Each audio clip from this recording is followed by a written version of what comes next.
A lot of unforeseen design challenges come up when you actually start building something. Oftentimes, which is the case with us, your vision on paper will become a nightmare when you actually build it.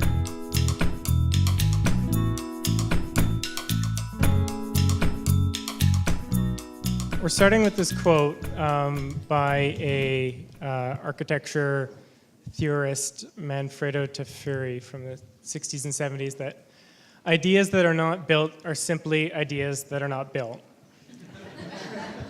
And I don't normally like starting with quotes, but this one really brings up a lot of frustrations that I have with architecture schools in general. I don't know if you know this, but to become an architect, it takes a very long time. You have to do a 4-year undergrad degree, another 3 or 4 years master's, and then you intern for 3-ish or 4 years, and then you do this big exam. So it basically takes forever. So during this whole process, you learn a lot about buildings. You learn about how they're built, how to build a building, how they work, the materials that they're made out of, how they affect the community, how they affect the environment. You also design a lot of buildings. You do a lot of drawings, a lot of plans and sections of buildings. You do detailed floor plans, and you make 3D models of buildings, and you even make lots of little miniature models of buildings. But one thing you rarely get to do is actually build anything. Actually building a building is something that rarely happens in architecture school. And actually picking up a hammer and building something teaches you a lot of things that you can't learn in the classroom. A lot of unforeseen design challenges come up when you actually start building something. Your vision on paper is often will become a nightmare when you actually build it. Like, to put the thing together can often be a lot more challenging than you anticipate. And probably the most important thing is just working with within a budget, and working with clients and client relations are really important aspects that you can't really learn in the classroom. And it sort of forces these creative solutions and a new skill set to do this.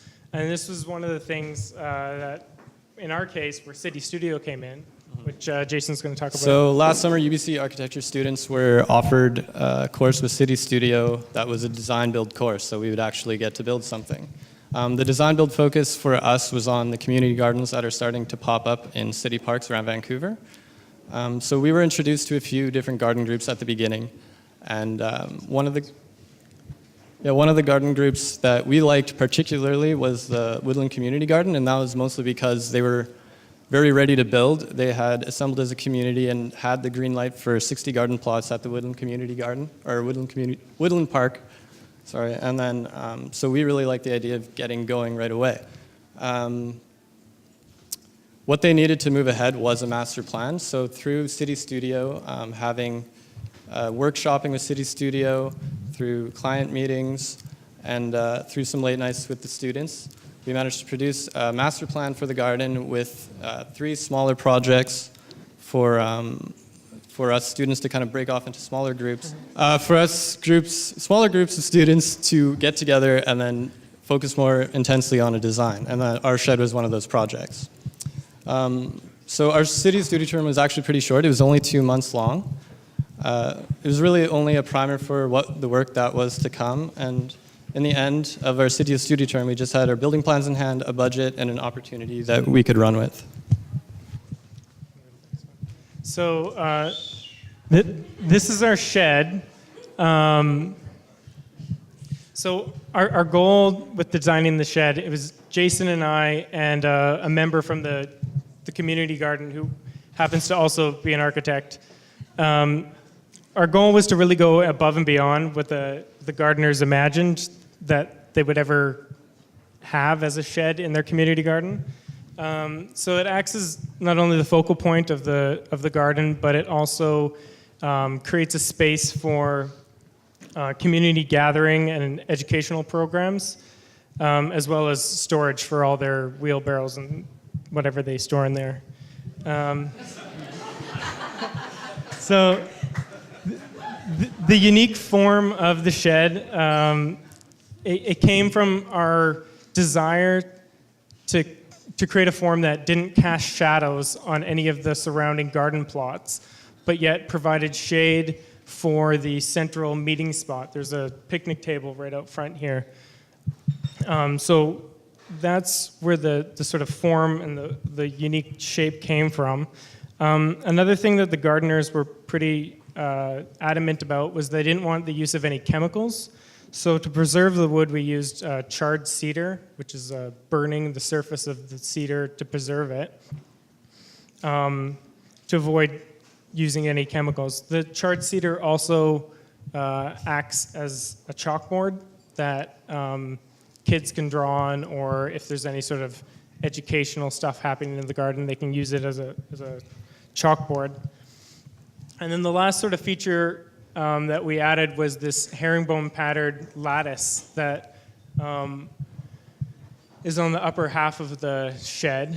That not only lights the interior because there's no electricity to light it, light the inside. It also acts as a place where vines can grow in the summer, providing shade on the interior in the summer and then more light when the vines are dormant in the winter time.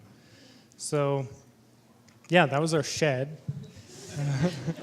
So as Brendan was mentioning earlier, in architecture school we spent a lot of time just studying buildings but never actually getting to build. And all-nighters are about as common as our days off. But we don't really complain very much because we have so much energy and passion for designing and for the built environment. And that's what we really enjoyed about the CityStudio process. And that's what we think is great about it, is that through the simple connection of us and the rest of the design students and the garden community, the garden themselves, they got to inherit kind of all this student energy and these student work hours, and also our design skills and our design tools. And as students, we didn't only get a great learning experience, but we were also kind of got to witness our own energy put into practice and to see that it can be a valuable resource for community building and for placemaking in the city. Thank you.